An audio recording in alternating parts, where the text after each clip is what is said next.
该来的总会来。美国宣布不派外交人员参加北京冬奥会，这对中国来说，何尝不是一次舆论反击的机遇呢？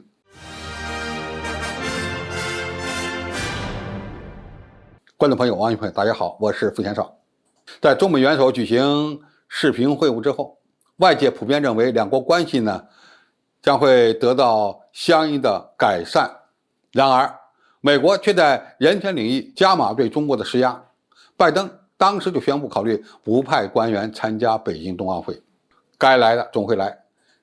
距离北京冬奥会还剩不到2个月的时间，美国政府在12月6日正式宣布不派官方代表团参加2022年北京冬奥会。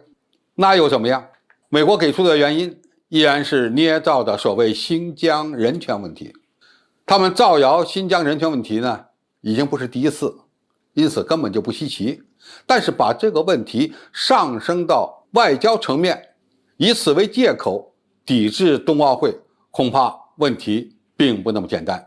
首先呢，美国可能要借此机会在人权问题上给中国施压，但是这种施压能有什么效果呢？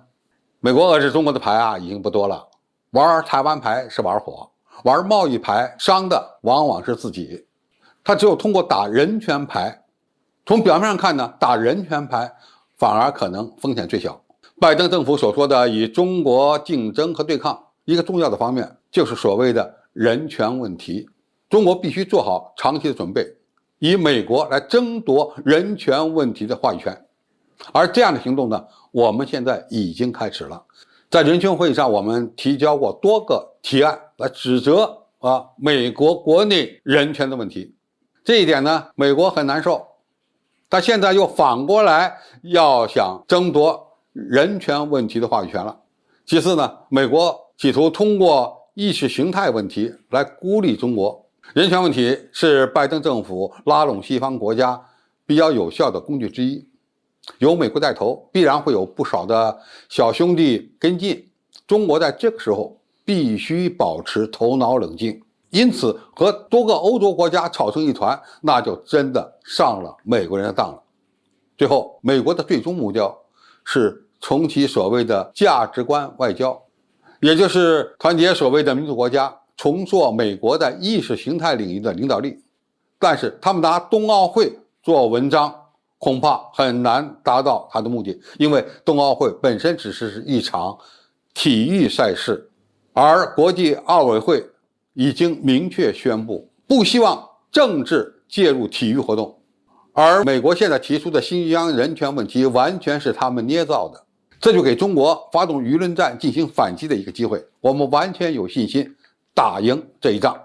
那么面对美国现在搞的这种所谓的抵制冬奥会的这些举措，我们该采取什么样的对策呢？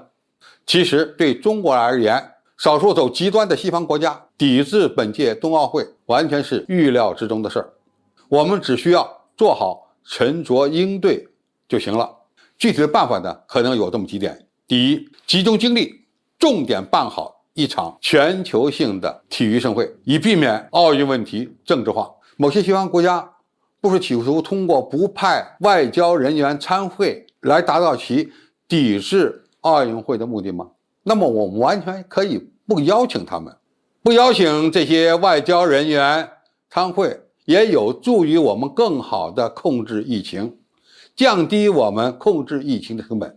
另外呢，我们还可以利用奥委会所制定的相关规则来打击西方的挑衅，让对手呢无话可说。第二，我们要充分利用好这次冬奥会的机遇，来讲好中国的故事。冬奥会我们是主场，完全可以利用这样的场合机遇来打好相关的舆论战。2008年的北京夏季奥运会是历史上最成功的一届，也成为了中国崛起的一个重要标志。那么本届北京冬奥会，我们也完全可以办成一届传播中华文明的盛会，让某些西方国家的污蔑彻底泡汤。